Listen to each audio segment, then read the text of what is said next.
Oh, Mercy, andyan ka na pala. Ay ka na dito. Hindi na alam mo actually. Pauwi na nga ako. Eh, wala naman nakakilala sa akin dito. Eh, paano? Wala naman ako sa iyo. Hindi nila ako maalala. Ano ka ba? Eh di ikaw lumapit sa kanila. Makimingle ka. It's about time na lawakan mo na ang connections mo. Oh, Mercy! Hi! Hello. Alala niya pa ako. Do you still remember me? Bella, Shwa, kumusta ka na? Okay lang. Ako kasi, I just got home from my frequent travels sa Europe. Ano nga palang course na natapos mo? Yung vocational sa commercial cooking. Oh, really? Oo. Meron na bang course ngayon na vocational? Ako kasi, after we parted apart sa high school, I graduated business management sa Cambridge. Kung sa bagay, hindi mo rin naman pala alam yun.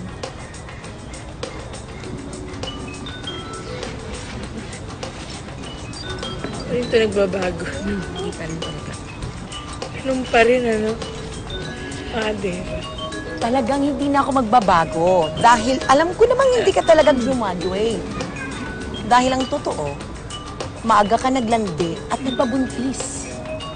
Okay na. Tumigil ka na nga. Naku, alam mo, tutuloy na ako. Mercy, saan ka ba pupunta?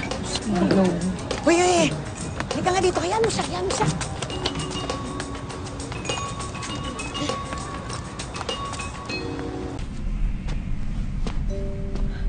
Ma, hanggang dito ba naman sa kwarto mo nagtatrabaho ka?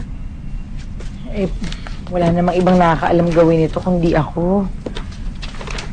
Bakit ba? Ano ba kailangan mo?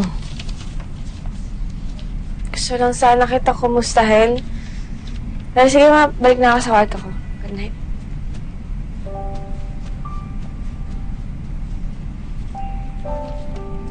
Ano bang meron at kailangan natin mag-emergency meeting pa sa labas, Mars?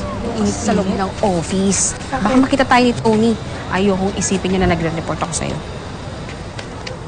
Eh, bakit ano bang meron kay Tony?